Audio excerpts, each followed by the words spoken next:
الله الرحمن الرحيم والصلاة والسلام على آله وصحبه أجمعين. Je me présente, je suis Amin Moutaki. Pour se présenter, je fréquente le centre islamique de Genève et de temps en temps j'assiste au cours de Cheikh Abdel Ramadan. Donc quand j'ai entendu la présentation que vous voulait faire à cette journée, j'ai tout de suite pensé aux fréquentations qui était un sujet lié. C'est pourquoi on a décidé d'aborder le sujet, Inch'Allah, dans le cadre.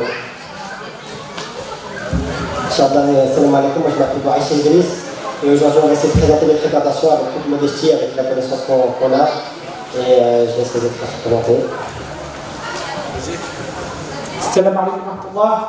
Yanis Bouguerara, voilà, adhérent du centre islamique en compagnie des frères. On va tenter de présenter aujourd'hui, Inch'Allah, il vous a été dit le sujet des fréquentations d'une manière différente. On va chacun aborder chacun des aspects différents. Donc voilà, je laisse les frères se présenter. Salam alaikum, je m'appelle Ozaf Karim. Je voulais juste préciser 2-3 petits points avant de commencer.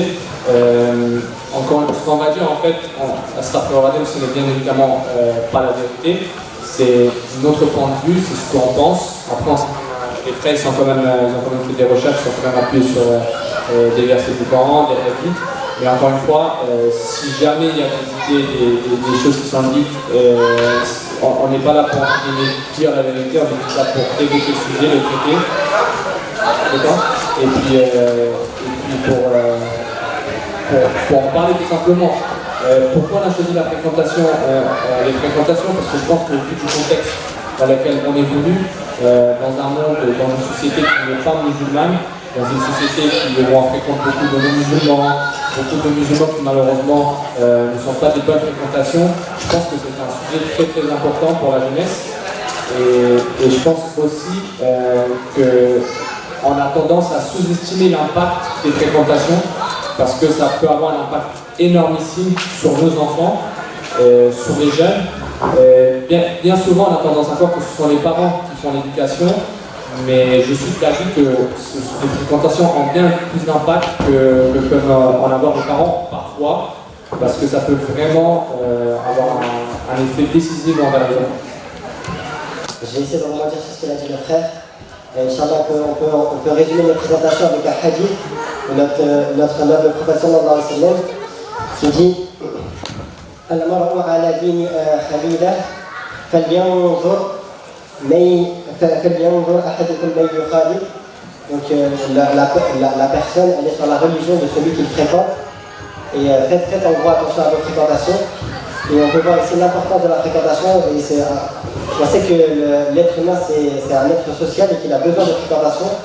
Et le prophète sallallahu alayhi wa sallam nous dit en gros qu'il y a deux chemins. On peut prendre soit le chemin des bonnes fréquentations, soit le chemin des mauvaises fréquentations.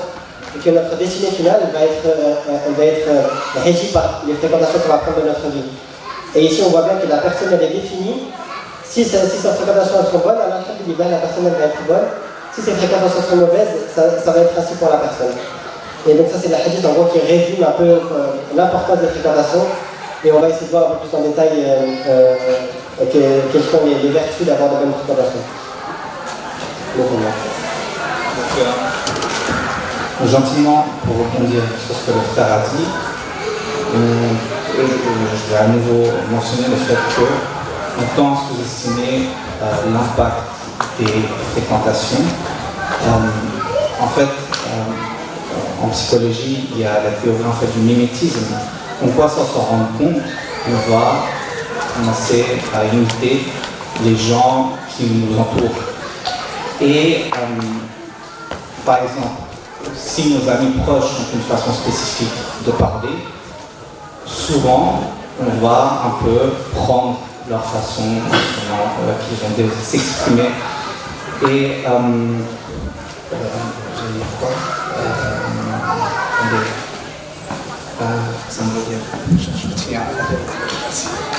Là, il a raison, la théorie du mimétisme, un chef qui disait ça. Par exemple, on peut regarder ne serait-ce que les enfants, comment la manière, par exemple, en regardant les accents, si par exemple c'est une famille africaine, il va prendre un accent africain quand il va parler. Donc on voit que même si on croit qu'on est protégé des mauvaises fréquentations. On peut se dire, moi je fais la prière, moi je vais à la mosquée, tout ça, mais je peux me permettre d'avoir des fréquentations qui font des mauvaises choses, et qu'on est protégé de ça. Malgré tout, de manière naturelle, intrinsèque à l'être humain, il va se passer des choses à l'intérieur de lui qui vont le détourner un peu des bonnes choses, du rappel d'Allah et des choses comme ça. Et ça, c'est quelque chose sur lequel on ne peut pas agir. C'est pour ça qu'il faut se méfier. Et ça, il y a un hadith qui parle de ça, que les mauvaises fréquentations, c'est comme le forgeron.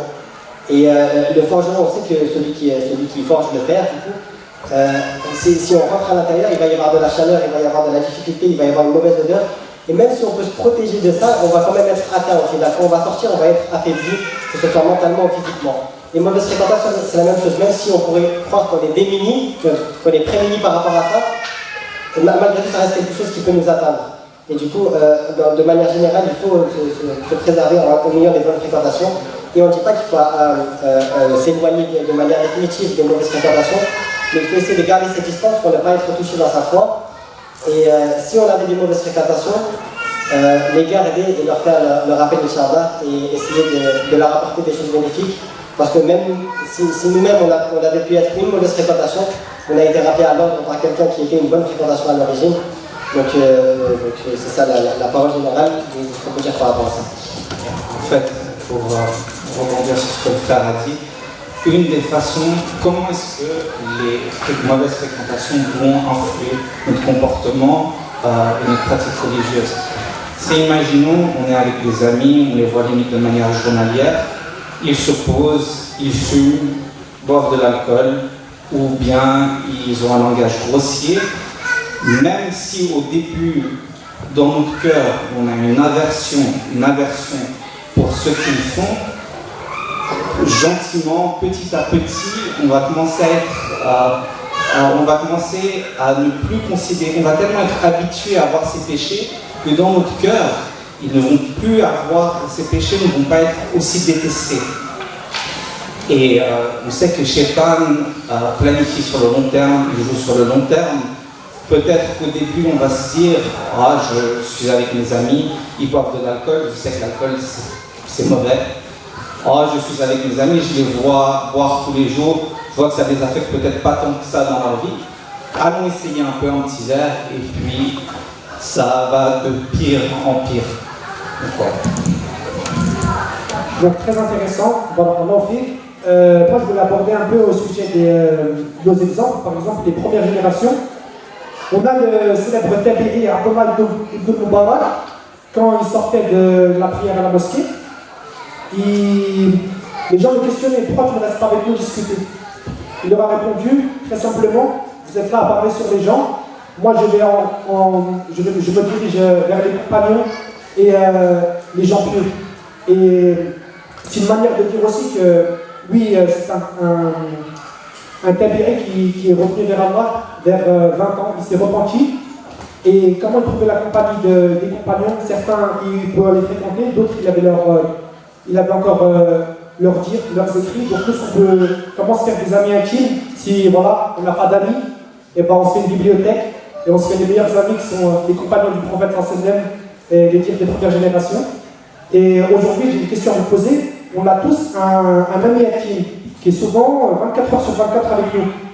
Il a plusieurs noms, ça pourrait être qui? Oui? Allah? Allah? Oui, ça c'est pour Mashallah, pour les gens. C'est vrai, mais celui qui reste avec nous, il y a plusieurs noms. Allah aussi, il y en a plus. Oui?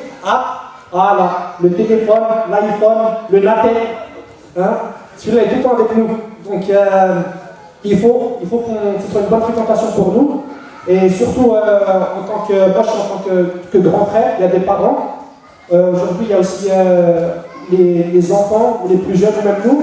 On passe presque plus de temps avec les écrans qu'avec les vrais gens. Donc notre fréquentation principale aujourd'hui, ce serait plus les écrans. Donc à l'époque, quand on était plus jeunes, moi je ne vais pas passer pour la personne qui veut ramener les télés chez la garantie et les enlever, mais c'est vrai qu'à l'époque, les dessins animés, c'était quoi? On avait Rambo à l'époque, des dessins animés, on sortait dehors, on se sentait bon, on se sentait fort. Là maintenant aujourd'hui, c'est vrai que la conjecture elle a changé, on aura Mickey Mouse multicolore, etc. Donc il faut faire attention à ce que nos enfants y regardent, les mettre dans des bonnes assises, des bons dessins animés, des choses qui peuvent leur servir et pas les affaiblir mentalement. Je voulais juste rajouter un petit point. De manière générale, il faut se dire que si les mauvaises fréquentations ne vont pas nous porter vers le bas, plutôt qu'on ait vraiment un caractère fort, qu'on ne soit pas influençable, à la limite, elles ne vont pas nous ramener vers le bas, mais ce qui est certain, c'est qu'elles ne vont pas nous ramener vers le haut. Et la philosophie, bien évidemment, du prophète alayhi salam, c'était de progresser de jour en jour, de se rapprocher par Allah de jour en jour, et ça a été ça son parcours de sa vie. Donc quand il a reçu la révélation au dernier moment de sa vie, et donc nous-mêmes en tant que musulmans, on doit essayer de progresser de jour en jour. À partir du moment où on décide, où on est entouré de personnes qui nous, à la limite, qui ne nous tirent pas vers le bas, mais qui ne nous font pas progresser non plus, forcément, on va pas progresser et on ne va pas être meilleur comme il était la veille, et ça c'est vraiment problématique.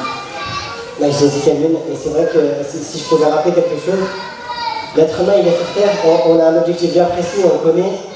On n'est pas là pour œuvrer dans la vie d'ici-bas, on est là pour atteindre la satisfaction de Dieu, on a été créé pour ça.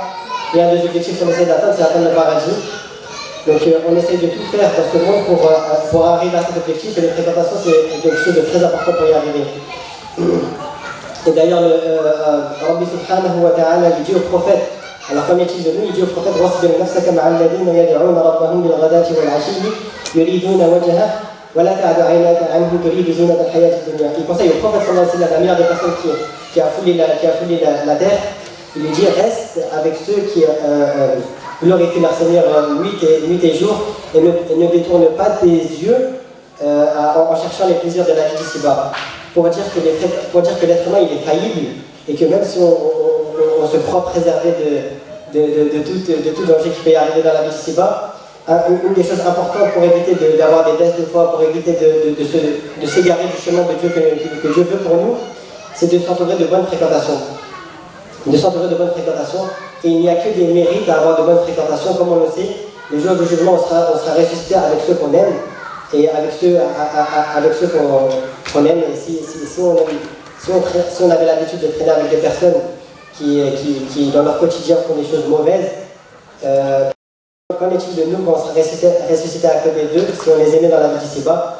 Et à tel point que Dieu dit dans le Coran, viendra le jour où celui qui avait de mauvaises fréquentations, il s'en mordra les mains, et il dira malheur à moi d'avoir pris un tel comme ami, et de ne pas avoir suivi le chemin du professeur dans la scène, parce que le jour du jugement, il n'y a plus d'action, il n'y a plus d'œuvre, il n'y a que le jugement, et on ne peut plus revenir en arrière. Moi, je voulais juste prendre un exemple très concret qui me concerne. Quand je suis assis à côté de Cheikh Amin, quand je suis assis à côté de lui, je vais faire attention à comment je me comporte, je vais tenir bien, correctement, je vais faire attention à mon langage. Par contre, quand je suis assis à côté de quelqu'un qui, je ne sais pas, d'une mauvaise fréquentation, on va dire, à ce moment-là, je vais plus me lâcher, plus être plus, voilà, me comporter. Ce qui est certain, c'est que je ne vais pas me comporter de la même manière, et c'est le genre d'exemple concret qui montre que selon la personne qu'on a en face, on ne va pas se comporter de la même manière, et surtout, on ne va pas prendre les mêmes choses en observant la personne qu'on a en face de nous. Maintenant, moi j'ai une question pour les trois frères, c'est, on est tous d'accord sur le fait que les mauvaises fréquentations, il ne faut pas les fréquenter, les bonnes, il faut se rapprocher des bonnes fréquentations, mais est-ce que vous avez des exemples concrets pour cela? Est-ce que vous avez des tips, des conseils que vous pouvez donner pour qu'une personne puisse choisir les bonnes fréquentations et puisse s'éloigner des mauvaises? Moi, ce que je pourrais dire par rapport à ça, c'est vrai que certains, parce qu'il y en a qui ont construit leur vie autour des mauvaises fréquentations. Depuis petits, ils ont l'habitude de fréquenter ce genre de personnes, et du jour au lendemain, leur dire de casser leur mauvaise fréquentation qu'ils avaient, ça peut être difficile. Ce que recommandent en gros les savants et les gens qui prêchent les bonnes fréquentations, c'est de limiter le temps qu'on passe avec eux, de garder une certaine distance, et de ne rester avec eux que pour la phase d'Allah, que pour essayer de leur rappeler la vie dernière, et non pas rester avec eux. Parce qu'en fait, les savants ils définissent trois types de personnes avec qui on a des fréquentations. Les personnes avec qui on a des intérêts, les personnes avec qui on reste, je sais pas, par exemple, elle a des contacts, ou elle a de l'argent, Et ça, à partir du moment où l'intérêt il part, la relation elle part. Ça, c'est pas une bonne relation qu'il faut garder, mais c'est une relation qu'il faut garder avec distance. Il y a aussi un autre type de personnes, c'est les personnes avec qui on reste, mais de manière futile, c'est juste pour rigoler, mais il n'y a pas une relation concrète, il n'y a pas de hub fillah. Et ça, c'est la relation qu'on doit avoir, c'est la dernière type de relation, la relation de qualité, celle avec qui on s'aime en Allah. Et ceux qui s'aiment en Allah, Allah les aime. Et ils seront d'ailleurs sous l'ombre de son trône le jour du jugement. Et si je pouvais ajouter un dernier conseil, pour les gens qui ont des mauvaises fréquentations et qui voudraient avoir des bonnes fréquentations, tout simplement, la première porte à laquelle il faut toquer, c'est la porte de Dieu, c'est de se rapprocher d'Allah, parce que celui qui se détourne du rappel d'Allah, Allah lui a signé un shaytan pour rester avec lui. Donc il faut revenir d'abord vers Allah, lui demander de l'aide, tout simplement. Et Inch'Allah, il va lui mettre des bonnes fréquentations sur son chemin. Et il va lui permettre de se dispenser et de conseiller ses mauvaises fréquentations. Donc oui, pour rebondir sur la question de Amine, les conseils qu'on pourrait donner modestement, ce serait de se poser la question de pourquoi. Pourquoi je fréquente ces personnes-là? Qu'est-ce qu'ils m'apportent? Donc en se posant la question de pourquoi, on va avoir déjà beaucoup de réponses. Et ce qu'il faudrait faire déjà, c'est devenir déjà nous-mêmes une bonne fréquentation. Et en cheminant vers Allah, en essayant d'être quelqu'un de pieux, ces personnes qui peuvent nous être néfastes, qui nous entourent, on va avoir du rejet naturellement vers eux, car nous ne partagerons plus les mêmes centres d'intérêt, on ne partagera plus les mêmes objectifs. Il y a des personnes qui veulent cheminer vers Allah, d'autres qui veulent rester à discuter pour des futilités, etc. Donc, soi-même déjà se faire un reset, remettre à zéro, se remettre en question. Et ensuite, c'est en fréquentant les lieux, en fréquentant la mosquée. Il n'y a pas de secret, on fréquente la mosquée, les bons endroits. Et c'est là que la fréquentation, elle va venir, la bonne fréquentation, Inch'Allah. Et voilà. Donc, comme les frères l'ont dit, c'est pas du jour au lendemain qu'on change notre fréquentation, parce qu'il faut faire un effort, comme tout acte pour se rapprocher d'Allah subhanahu wa ta'ala. On ne va pas commencer à avoir des bons amis, des amis qui sont pieux du jour au lendemain. Souvent, il faut être honnête, ça nécessite une cassure. C'est pas facile, il y a une période où on va peut-être se sentir un petit peu seul. Mais c'est là où Allah subhanahu wa ta'ala nous teste, et si on fait des doigts de manière sincère, Allah va nous accorder une bonne compagnie. Et moi, souvent, il y a un doute que beaucoup de jeunes ont, qui commencent à revenir à la religion, ils se disent, mais pourquoi, comment est-ce que moi, je suis entre guillemets si taché spirituellement, pourquoi aurais-je le droit d'avoir des amis pieux? Et ça, c'est typiquement, c'est un waswas de Shaitan, c'est des futilités que Shaitan va nous mettre dans notre cœur. Le but, c'est tout le temps d'avoir des amis plus pieux que soi. Parce que ces amis qui sont pieux vont, même de manière indirecte, quand on va aller manger un kebab avec eux, même si les sujets de discussion ne sont pas tournés vers la religion, on va quand même en profiter. La façon dont ils parlent, la façon dont ils se comportent, la façon dont ils mangent. Donc, à nouveau, par mimétisme, on va toujours en profiter. Ce ne sera jamais vraiment une perte de temps. Et vraiment, à nouveau, j'aimerais insister sur un autre hadith. C'est qu'il y avait des bédouins, en fait, à l'époque du prophète sallallahu alayhi wa sallam. Il y a un bédouin, il est venu vers lui. Il lui a dit, mais j'aime les gens pieux. Malheureusement, je ne fais pas partie d'eux. J'arrive pas à prier comme eux. J'arrive pas à être aussi généreux qu'eux au niveau de la zakat. Le prophète sallallahu alayhi wa sallam, il lui a dit le fait que al-maru ma'a man ahab, c'est-à-dire que tu vas être réciprocité avec qui t'aime. Donc rien que le fait de vouloir avoir un cercle d'amis pieux, c'est déjà un bon signe en fait. Et c'est déjà un acte d'adoration. Donc quel que soit notre niveau, il faut, moi, typiquement, parfois je suis dans la complaisance. Je fais mes prières, etc., mais dans la poursuite du savoir. Et quand je suis avec des amis qui sont étudiants en sciences religieuses, qui sont beaucoup plus loin que moi, ça met une petite claque. Et c'est ce genre de claque qu'il faut. C'est toujours des bons rappels. Et puis, vraiment, en fait, je voulais faire un rappel aux parents. Je sais que la majorité des gens ici sont des parents. Comme le frère Yanis a dit, il faut faire attention aux écrans, etc. Malgré tout, dans le cadre, dans une maisonnée, les parents, je l'espère, vont faire attention à ce que les enfants regardent sur leur écran. Donc il y a quand même un sentiment de contrôle, il y a toujours une possibilité de contrôler sur ça. Mais il faut aussi que les parents fassent attention avec qui leurs enfants restent quand ils sont dehors. Parce que ça peut déjouer toute une éducation, une ou deux mauvaises rencontres, même si à la maison on pousse pour qu'ils aient un minimum de pratiques religieuses, si on ne fait pas attention avec qui ils restent dehors, ça peut tout faire gâcher, ça peut tout faire foirer. Donc vraiment, ne pas seulement se limiter à comment les enfants se comportent à la maison, mais également regarder avec qui ils sont dehors. On peut paraître entre guillemets des parents aigris, avec qui tu sors, au moins essayer de savoir qui sont les amis de nos enfants. Et éventuellement, moi, c'est ce que ma mère elle a fait, c'est de faire en sorte que ma maison, en fait, mon appartement devienne un centre aéré. C'est-à-dire que les gens, enfin mes amis, etc., viennent à la maison. Donc ça permet d'avoir un sentiment de contrôle. Et ne pas avoir peur de passer pour des parents aigris. Oh, mais les autres parents, ils ne sont pas comme ça. Mais en fait, je m'en moque s'ils ne sont pas comme ça, les autres parents. Les autres parents ne font pas attention. Mais vraiment, c'est notre devoir de faire attention à ce qu'ils font à la maison et aussi ce qu'ils font dehors. Désolé pour cette longue aparté. Non, justement, je voulais rebondir là-dessus, c'est très intéressant. Moi, c'est une question que je voulais poser aux parents, parce qu'effectivement, je vois beaucoup de parents. Est-ce qu'il y a un parent ici qui serait capable de lister toutes les fréquentations que son fils a? Et ça, c'est une question très importante, de savoir qui est-ce que mon fils fréquente. Et moi, je suis d'une génération de parents qui, c'est pas qu'ils ne prêtaient pas trop attention, mais qui voilà, me laissaient sortir, me laissaient cette liberté.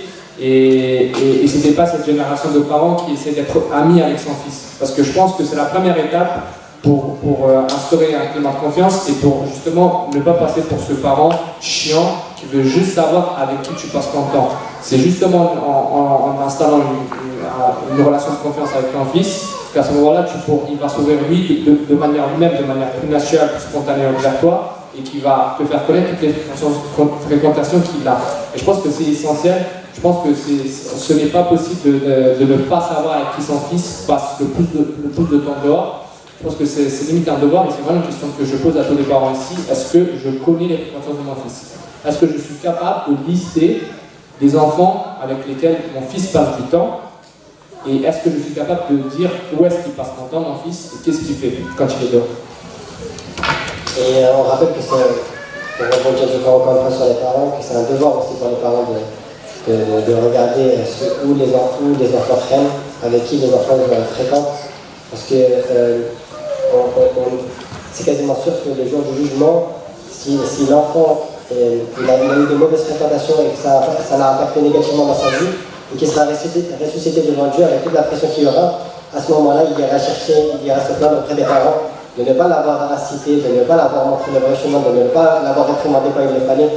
Et ça, encore une fois, on s'en rendra le jour du jugement de ne pas avoir fait à des moments ce qu'on aurait pu faire. Après, c'est pas forcément un blâme ici pour les parents, c'est de manière générale, que ce soit les parents, que ce soit les frères, les sœurs, que ce soit tout, en commençant par la famille. Essayer de réformer sa famille en premier, de réformer soi-même, sa propre personne en premier, ensuite sa famille, et pour éviter ce genre de reproches qu'on pourrait avoir quand le moment fatidique viendra et quand les comptes seront établis. C'est vrai que je vais dire quelque chose. C'est juste que souvent quand je parle avec des jeunes, je leur fais des rappels sur la bonne fréquentation, ils vont dire, mais forcément, entre guillemets, je ne vais pas être affecté par ce que mes amis font, etc. Mais déjà, on peut leur répondre. En fait, on peut essayer d'éclaircir ce doute en fait cette mauvaise pensée qu'ils ont en leur citant tout simplement. Moi, c'est l'un des incidents de la vie du prophète Hassan qui m'a le plus marqué, c'est que son oncle a vous parlé. Non, pas non, je viens un exemple. Il savait que le prophète Hassan était un prophète. Il l'a supporté pendant les pires années de boycott à la Mecque. Malgré tout, à la fin de sa vie, quand il était sur son lit de mort, il ne s'est pas converti à l'islam parce que ses amis l'ont incité. Vas-tu abandonner la religion de tes parents, la religion de tes grands-parents? Donc, on est influencé par le mimétisme même si on ne s'en rend pas compte. Et c'est des réalités qui sont clairement énoncées dans les hadiths, comme les frères l'ont mentionné. Moi, il y a un hadith particulièrement qui marque, c'est que l'Imam parle alayhi salatu wassalam, la tusahib illa mu'minan.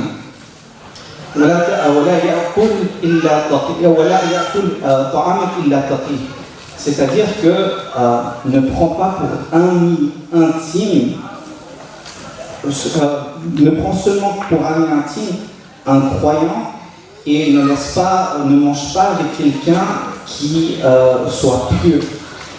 Et cette réalité, en fait, ce genre de hadith peuvent dire oh, mais tu es dans un communautarisme, etc. Mais si on regarde le contexte du hadith, c'est que la mention de la nourriture, justement, elle fait référence au repas où généralement on est avec nos amis et lors de repas copieux, lors des festivités, on a tendance en fait à se relâcher et à partager, justement avoir des expériences. Justement, je veux dire,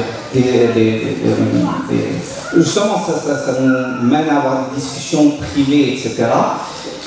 Et ça influence clairement Allah subhanahu wa ta'ala et le prophète Hassan qui nous ont ordonné de passer ces moments intimes avec des gens.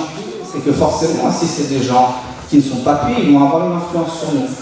Donc voilà, vraiment rappeler à nos enfants que même si entre guillemets ils se sentent préservés, parce qu'ils ont une sorte d'ascendant psychologique, c'est-à-dire que c'est eux les leaders de leur groupe d'amis, etc., donc ils ne vont jamais se faire influencer. D'une manière ou d'une autre, ils vont se faire influencer. Si Abu Talib, vraiment au nom du prophète Sallallahu qui a vu, justement, qui était conscient du caractère prophétique du prophète Sallallahu, si lui-même ne s'est pas converti, alors que dire de toi? Te penses-tu meilleur, entre guillemets, dans une meilleure situation qu'Abu Talib? Non, je ne crois pas. On a parlé du coup des bonnes fréquentations, des mauvaises fréquentations. On a parlé de l'impact des fréquentations qu'elles peuvent avoir sur l'enfant, sur l'adolescent, sur petit âge finalement. En fait, on n'a pas parlé du type de fréquentation. Il y a deux types de fréquentation, les fréquentations qu'on choisit et les fréquentations qu'on ne choisit pas. Les fréquentations qu'on ne choisit pas, ce sont les fréquentations quand on va au travail, à l'école, quand on va aller au supermarché. Ce sont des fréquentations qu'on a malgré nous. Et c'est là en fait qu'il faut être vigilant. Parce que autant les fréquentations qu'on choisit, c'est notre devoir, c'est un devoir qu'on fait nous-mêmes, de s'imposer les bonnes fréquentations. Mais les fréquentations qu'on ne choisit pas, c'est vraiment là le sujet sensible, parce que c'est à partir de là qu'on peut justement développer des mauvaises fréquentations. Et forcément, dans le contexte dans lequel on évolue, c'était le dernier volet qu'on voulait un peu aborder, c'est les fréquentations des non-musulmans. Et c'est là en fait que je voulais entendre les trois frères.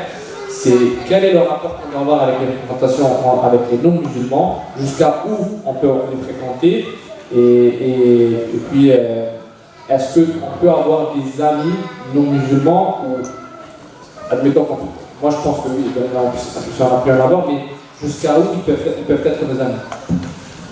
Ouais. Je vais essayer de répondre à la question de Amine. C'est vrai que c'est une question pour nous les musulmans qui vivons en Occident. On est amenés à fréquenter de bon gré ou mal gré des non-musulmans. Je vais essayer de répondre sans que le taxer de séparatisme, je ne sais pas encore. On va essayer de faire une réponse équilibrée. Il faut savoir qu'il y a un dicton populaire qui est connu qui dit on est la moyenne des 5 personnes qu'on fréquente le plus. Donc je pense que c'est assez vrai, comme il a dit le frère Rosaire, on prend leur expression, leur façon de parler, les références même, des références religieuses, des références au niveau professionnel, etc. Moi je pense que la fréquentation envers les personnes qui sont non musulmans, en tant qu'adulte ou jeune adulte, elle est nécessaire en Occident, dans une optique de da'wah, de montrer un bon exemple, d'amener ces gens à l'islam. Et on doit le faire si on sait, on est conscient, on est déjà assez solide sur les appuis pour pas que ces personnes nous fassent, entre guillemets, douter, nous fassent perdre en religiosité, etc. Car on sait que c'est pas évident quand déjà que la vie en Occident, en tant que musulman seul, c'est pas évident si on fréquente des non-musulmans, je sais pas, une sortie entre amis, c'est l'heure du asr. C'est compliqué si on fréquente des gens non musulmans, alors que ce serait plus simple avec des frères. Donc c'est là qu'on doit on doit peser le pour et le contre. C'est une situation assez complexe, on ne va pas la répondre comme ça. Les savants ils ont eu plusieurs avis sur ce sujet. Donc ce serait bien, on connaît notre situation, essayer de faire une introspection, savoir si fréquenter ce non-musulman va m'amener à... En fait c'est une question de est-ce que fréquenter ce non-musulman va m'amener à avoir l'agrément d'Allah? Si oui, fréquente-le, sinon fréquente-le pas.